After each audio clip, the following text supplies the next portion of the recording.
Hi, I'm Natalie of hungryHippie.com, and today I'm going to show you how to use our boxed corner template. Now, I left some of the paper on here because when we ship, there are protective papers on both sides of this template, so I'm going to take you overhead and show you how I quickly remove it. And there are lots of ways to do this, but I just grab a pin and I lift a corner edge somewhat, and then if you're patient, most of it will peel off. I'm not really great at that. A lot of times, if you run this under warm water, it'll come off in one big piece. It's about 62 degrees in this room right now, so that's a bit chilly, and it wants to stick. The other side came off in one big piece. It's the side with all these engravings that takes a little bit more. But let's get most of it, and then I can go back and get the details later. This template has 1, 2, 3, 4 size options, and today I'm going to show you on a demo fabric that's very bright, my highlighter canvas color. I'm going to show you how I use it. In fact, for the next pattern that's launching, it's called the Arlo bag. I use this in the video because we do boxed corners. And it's just nice. You can definitely do boxed corners by measuring and cutting on your own. I did for years and years. The template just allows maximum efficiency, so it takes less time, and it's super, super accurate. Okay, so here we go. This is cleaned off for the most part. I'll run it under warm water and get the rest, but you can see it. So if I remove this paper, you can see the different size corners in each corner. So what I'm going to do is sew down these side edges and the bottom as if this is a bag or a pouch, and then I'll come in and use this template and I'll show you. So let's go to the machine.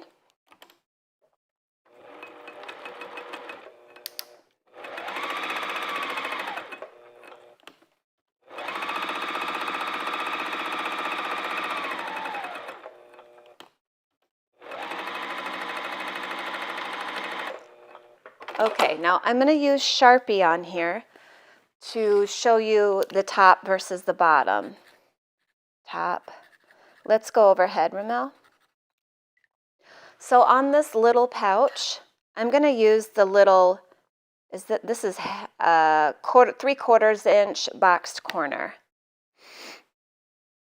Because your finish takes twice, the width will be twice whatever your boxed corner is. Does that make sense? So we have these little teardrop pieces in case you want to use your rotary cutter on these corners. But I find that 3/4 inch is just a little small for me to use a rotary cutter, so I use scissors.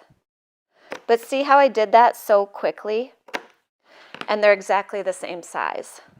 So now this is the top of the bag. I'd come in and do my little boxed corners. So I match those seams, and then we're going to sew right over it.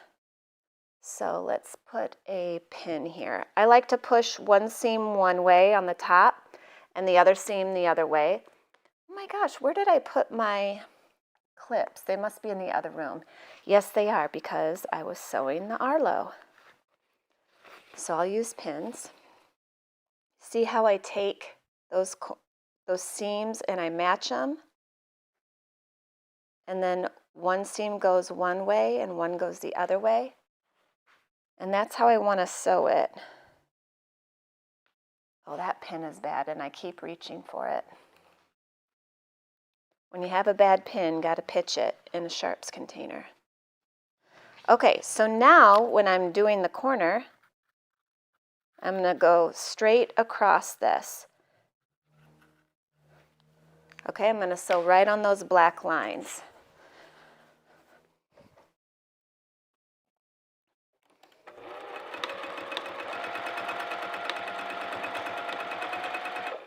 You can tell I do go over a few times. That's my method. because I want it to be really strong.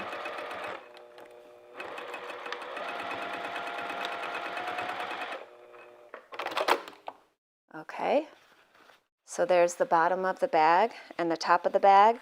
See now how we have a nice bottom. So I'll flip it. And I stick my fingers in there and make it nice and clean. Can you see that? Better top view. So now I've got a nice boxed bottom so that my pouch will, or my bag will stand up. And see how clean that is? So let's go ahead and do a bigger one. So first up, like in all of my patterns, I have you sew the side seams. And usually, a lot of my bag patterns, I have you sew to a point and then keep this open for turning, right sides out. So I'm just sketching this right now. I'm not measuring or anything. This is for demo only. So there's where I'm going to sew. And then we'll take our boxed corner. Let's do, what's this one?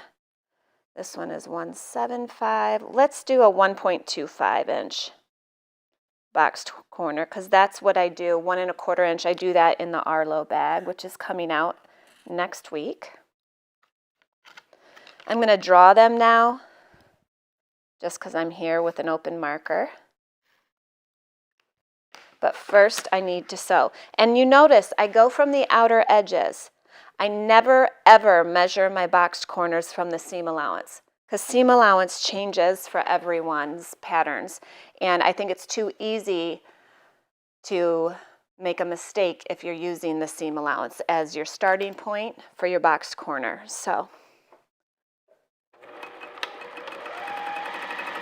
here's the side seam.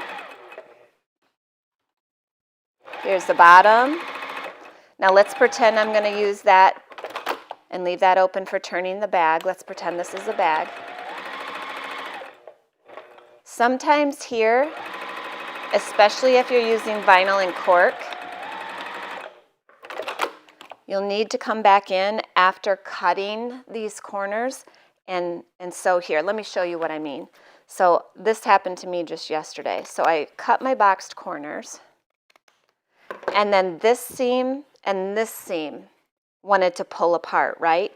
No problem. I just come in here, give it a few stitches to reinforce so that when I make my boxed corner, it's nice and clean and it's not pulling apart on me. Let's do it for this side. That happens a lot with vinyl. So I'm going to come back in, reinforce this, reinforce this side.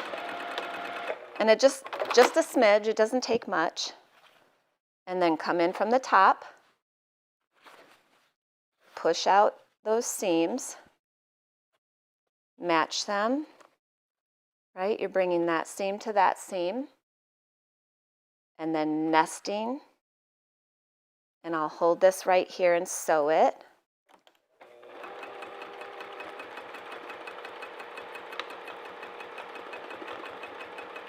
Now on this machine, I can go back and forth with no problem. If your machine gets cranky, just go over, come out, and go take another pass. And if you're using vinyl and cork, I would not sew right on the same seam line. I'd sew again right inside of it, just because you don't want to perforate vinyl.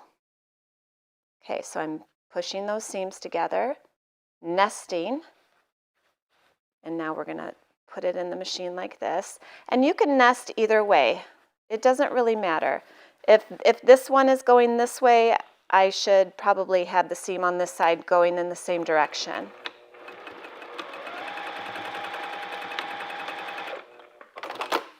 I'm going to take another one.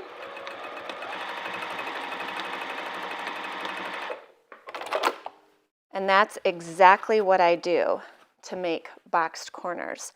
So now let's take it to the front. Let's pretend this is a really tall bag, so I'm turning it through that hole in the bottom,